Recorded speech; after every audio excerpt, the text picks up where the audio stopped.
ever have, actually knowing I have a mom and dad. He was being very nice, and so I wanted to be her friend. They're slowly turning the dime. They're learning, they're getting better in school. No matter if the odds are not in your favor, and no matter what people think, just keep fighting, because there's always light at the end of the tunnel.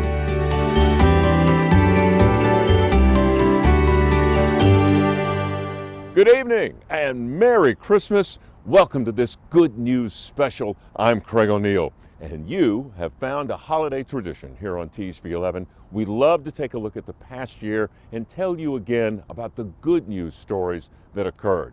And it was quite a list because you Arkansans did quite a number of good things. In many cases, it represents some tough choices we had to make, except for the first story, because it involves a miracle that began in Pottsville and wound up in Baltimore. It's told by Erica Ferrando and photojournalist Bree Conyers. Miracles happen every day. 1,000 miles from home in Baltimore, Maryland. You just stay down and go side to side. Something as simple as a ball toss for this high school athlete. You gotta keep going. Now means more than ever. I thought my life was over. June 15th, 2018, 17-year-old Drake Manus dove into a swimming pool at his girlfriend's like he had countless times before. He wasn't moving his legs, his arms, and so I was like, okay, something's really wrong.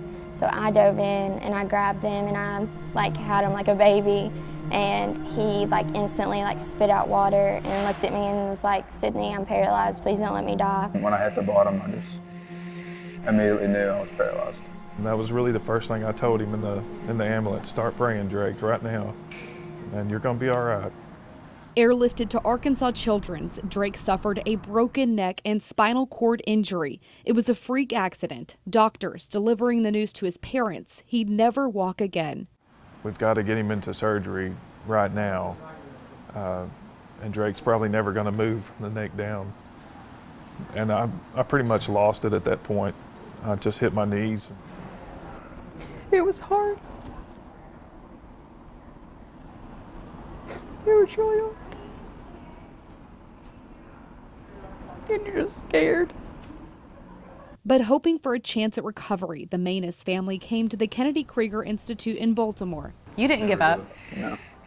Go deeper, come on, go push. When he got here, He couldn't stand on his own. We were basically holding him, pushing him into a chair. he began 6 hours of therapy every day, still with an uncertain future. It was catastrophic and thought to be permanent paralysis. Dr. Suzanne Rupczynski, head of inpatient rehabilitation, remained optimistic. You really can't tell what is going on in the spine until you start moving and trying to start recovery. But not even she could have expected this. Yeah, come here. He far exceeded our expectations. Nearly 2 months after the accident, I knew he would the whole time. he was back on his feet, taking major steps. He was like, are we really gonna do this? And we had 2 people with us and he needed lots of support, but he did it. Their steps his medical team couldn't have predicted. No, to be honest with you, I didn't, because with that type of injury that Drake had, usually people don't progress this quickly. But steps this family had been praying for. Just faith. We just prayed every day and kept our faith. It's all God. Yep, without a doubt, it's God. His medical team crediting how his injury was immediately handled. They held that neck stable. His girlfriend, her family, and paramedics floated him in the water. That could be the difference in them walking again or not. Through faith and determination, Drake showed progress every day. Just seeing a little toe wiggle would brighten everyone's day, and then now he gets up and dances. Since walking wasn't enough, You gotta get faster. 4 months after the accident, he's showing progress even through the Kiki Challenge.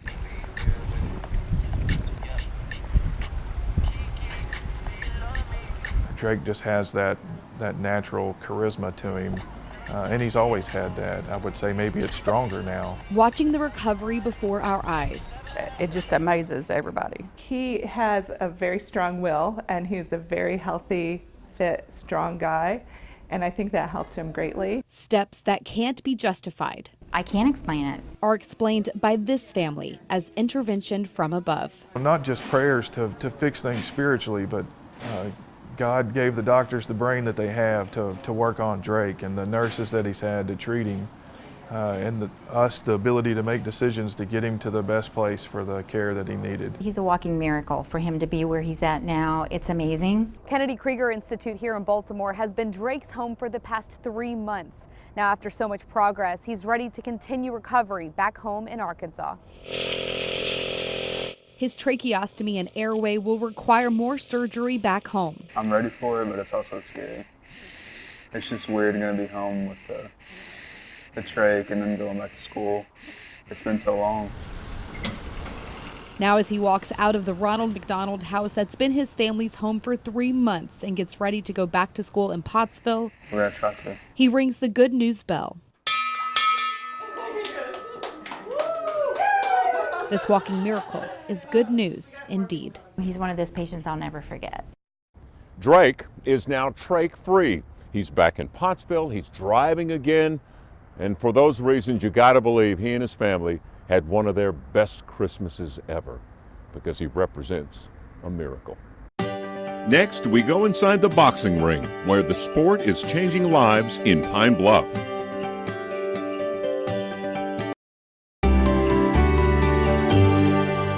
The city of Pine Bluff has been working for years to change its image. There have been some rough spots along the way, but there are mentors and coaches who are steering young people in the right direction. And tonight, Hayden Balgavy has the story of redemption in the ring.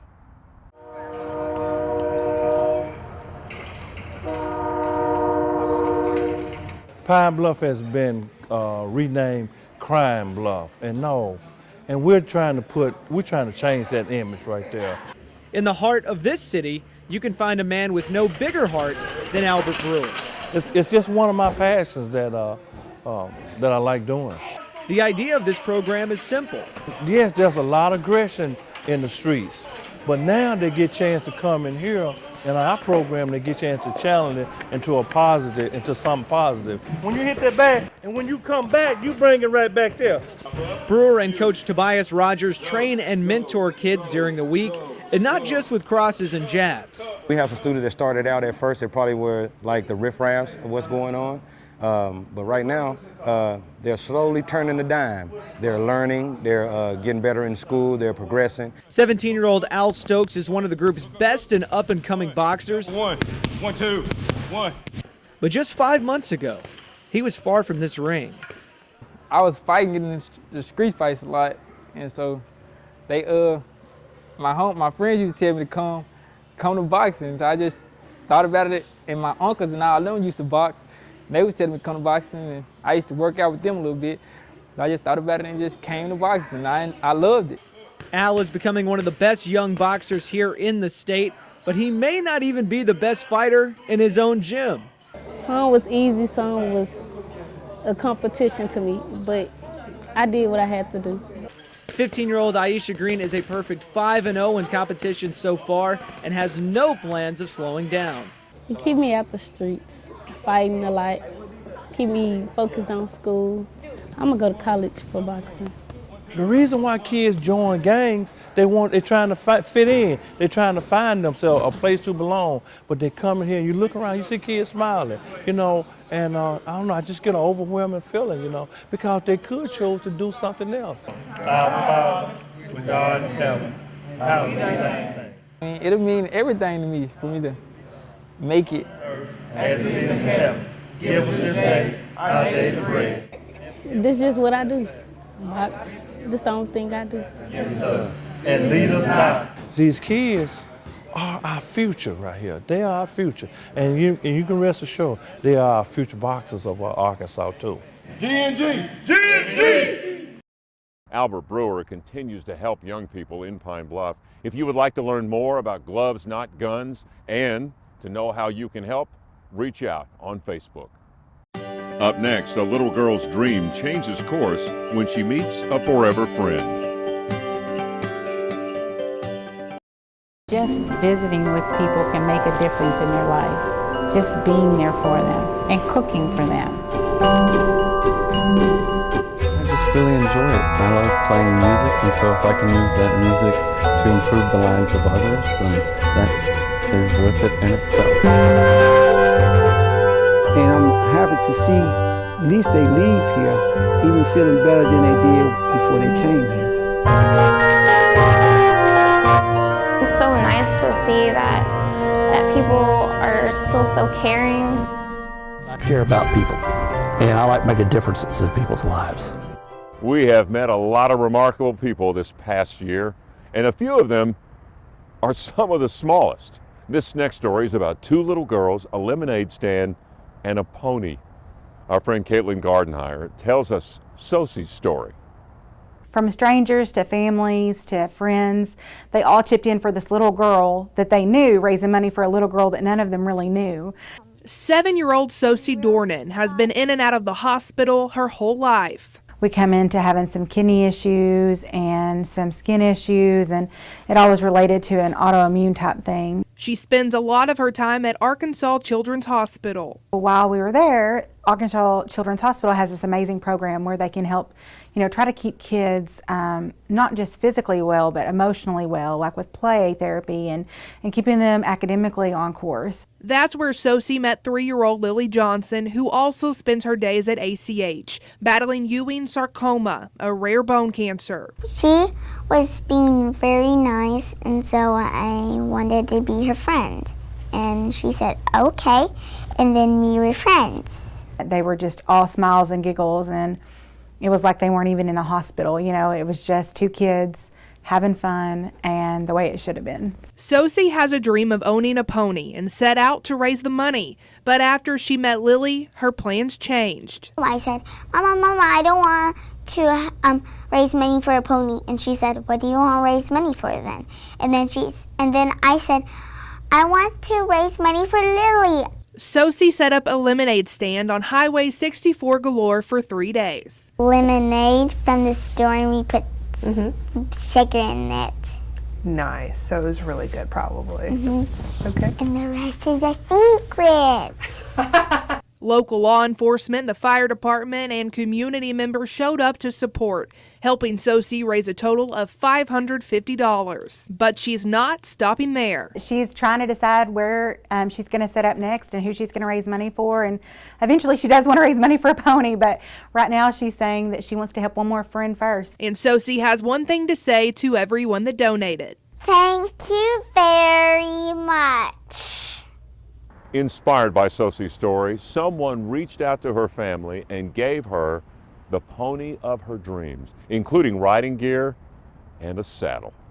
Up next, another remarkable young Arkansan, this one making history in the NCAA.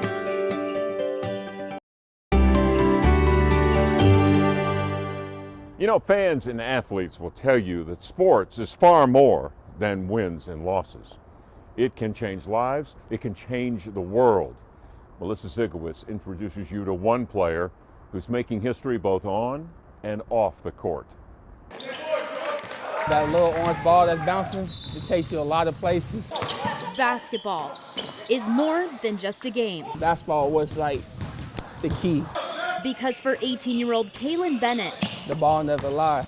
Basketball changed his life. I can communicate. Like if I feel bad, I can just get it out, use it as an outlet.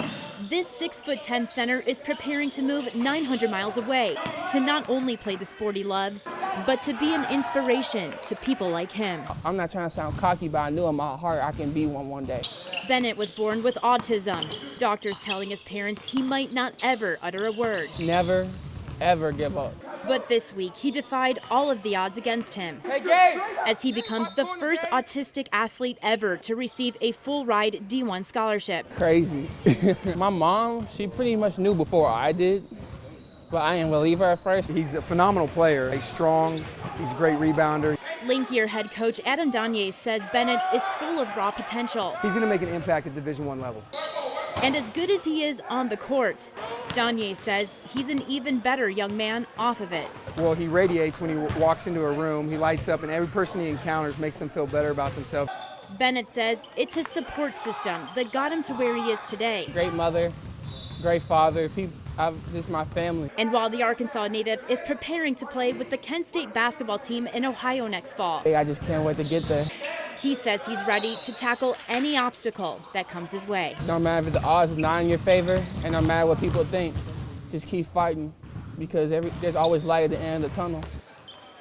Since Kaylin's story aired here on THV11, it has been seen on CBS Evening News, on ESPN, and it has been shared around the world. And we cannot wait to see where Kaylin's basketball career takes him next. We've got one more story to share tonight of a home overflowing with love.